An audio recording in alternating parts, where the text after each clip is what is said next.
edition of The Critical Behaviorist. I'm your host, Sahara Aladini. In tonight's program, we have an autism special in recognition of World Autism Awareness Day, and our segment will focus on response cost procedures as used by behavior analysts across the field. But as we will see, what works in theory does not always pan out in practice. But first, for those viewers who are less familiar with the practice, what is a response cost? It's a procedure that results in the removal or loss of some kind of reinforcement when inappropriate behavior occurs, and essentially decreases the probability of that behavior happening again in the future. Response costs are known for evoking moderate to rapid decreases in behavior, as well as being suitably combined with behavioral approaches.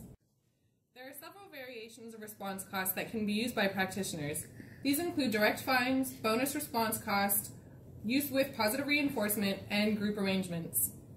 Fines involve a direct removal of some amount of a preferred item or positive reinforcer, but should be considered for legal or ethical violations before application. Bonus response costs create additional opportunity for these preferred items or activities to be accessed, but they are also specifically designed for removal contingent on problem behavior. This procedure can also be used with positive reinforcement in the form of points or token programs, which can later be exchanged for reinforcers depending on how many points or tokens were earned, maintained, or lost. Finally, response costs can also be used with a whole group, where if even one individual presents the problem behavior, the whole group loses access to the established reinforcer. So is that all it takes to reduce problem behavior? Well, like all behavioral procedures, the procedural integrity of the treatment can affect the outcome for the clients being served, and researchers at the University of West Virginia conducted an experiment to determine how treatment integrity of response cost procedures affect the behavioral outcomes. Let's take a look at what they found. The study evaluated how integrity failure affected behavioral responding, either by omission, missing out steps of the protocol, or commission, adding steps that are not part of the protocol.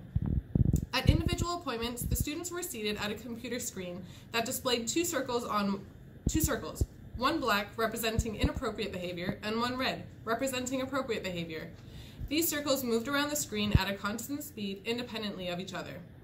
Left to their own devices, the students in both experiments were told that instructions will appear on the screen and that they were to figure out how to earn points. Experiment 1 used an inter-subject reversal design to test the effects of omission and commission errors at two levels of integrity, 20% and 50%, whereas in Experiment 2, the researchers compared the effects of omission errors only at 20% and 50% integrity. During baseline, clicking on any circle resulted in a point delivery and no points were lost. Red circles were reinforced on a VI5 schedule, while black circles were reinforced on an FR1. In the response cost phases, the schedule remained the same for the red circles, while clicking black circles resulted in a loss of points on an FR1 schedule. To simulate omission errors, the computer was programmed to incorrectly deliver points for clicking the black circle at varying rates between 20 and 50% integrity, while during the commission phases, clicking on the red circles intermittently resulted in the response cost of losing points, again set to vary between 20 and 50% integrity. Figure 1 shows that with the response cost in place, responding to the black circles became suppressed, while responding to the red circles increased above baseline, even though the reinforcement schedule remained the same. As you can see, omission errors slightly reduced response rates from baseline, whereas commission errors decreased black circle responding, but had variable effects on red circle responding. While Experiment 1 made comparisons across integrity values using a between subjects design, Experiment 2 compared the effects of omission errors only at 20% and 50% integrity in a within subject design. Each participant was exposed to baseline, response cost on an FR1 schedule, and 2 phases of omission errors. So how did the results differ from Experiment 1? Experiment 2 showed that response cost on an FR1 schedule suppressed response rates on the black circle for all participants. Response rates on the red circle increased above baseline levels for all participants during response cost. Response rates for black circle responding decreased systematically as treatment integrity increased, similar to a dose-response function in the medical field. In general, response rates on the black circle were highly predictable from the level of integrity in place during the condition. Furthermore, results from Experiment 2 suggest that the detrimental effects of omission errors are not due to individual differences, supporting the conclusion that omission errors may have detrimental effects on response cost procedures, but that these detrimental effects waned as integrity improved. These overall findings from the study demonstrate that different forms of errors may lead to different treatment outcomes, and so should be diligently accounted for. In Figure 5, the top two graphs show results for the emission phases. Across participants, there was an orderly decrease in black circle responding and an orderly increase in red circle responding as the integrity level increased. The average effects of commission errors showed that almost all participants in the phases with commission errors reduced black circle responding nearly equivalently to response cost implemented with perfect integrity. In addition, the data suggests that omission errors are more detrimental at 20% integrity than at 50% integrity. Taken together, the data shown in Figure 5 suggest that if a possible treatment integrity failure is necessary, then individuals may wish to err on the side of commission errors instead of making potential omission errors. To clarify some of these experimental procedures, we have our special correspondent, Farida Hassan Ali. Thanks, Sahar. We've obtained an unethical footage of a response cost procedure that we will be sharing with our viewers now. Okay, Balzi, it's time to do your math questions.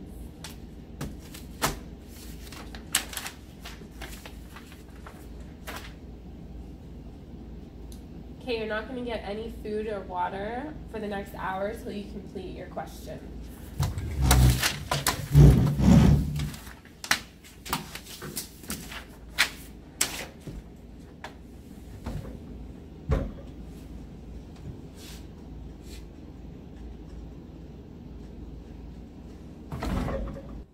Hello, Ms. Thompson. Thank you for joining us today. So, what are some of your thoughts about the footage?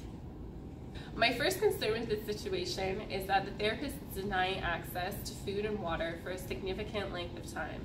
That is an ethical concern. My second concern is that the punishment procedure isn't being implemented properly because the punisher isn't being delivered right away or consistently. Whenever you are using a punishment procedure, positive reinforcement should also be implemented. In this case, it wasn't, which is another ethical concern. Also, our viewers are curious to know some of the risks and benefits of carrying out a response cost procedure. When implementing any behavioral procedure, there will be risks and benefits. Some of the risks involved in a punishment procedure would be there may be a decrease in a desired behavior because no reinforcement procedure is in place. The individual implementing the response cost may become an aversive stimuli to the learner. As well, you will need to be prepared for any unpredictability following the procedure, as it may bring attention to inappropriate behavior. The benefits of using a response cost procedure is that it can produce a rapid decrease in the target behavior. It is convenient and easy to implement, and it can be easily combined with other approaches, such as differential reinforcement. Lastly, I would also like you to share some recommendations of implementing a punishment-based procedure. My recommendation is before using a punishment procedure, always try and implement a reinforcement-based procedure first. If a punishment procedure is needed, always monitor the procedure and modify the program as necessary.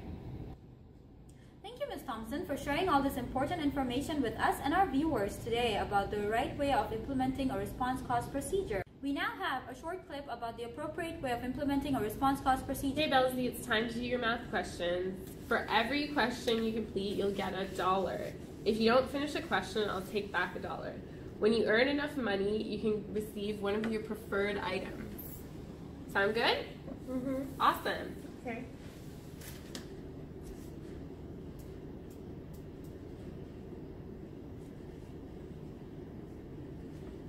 Good job, Belzy. Here's $1. That's all from me on this Autism Awareness Day. Back to you, Sahar. That's all from our Autism Awareness segment. Join us again next week for The Critical Behaviorist. From all of us here, have a good night.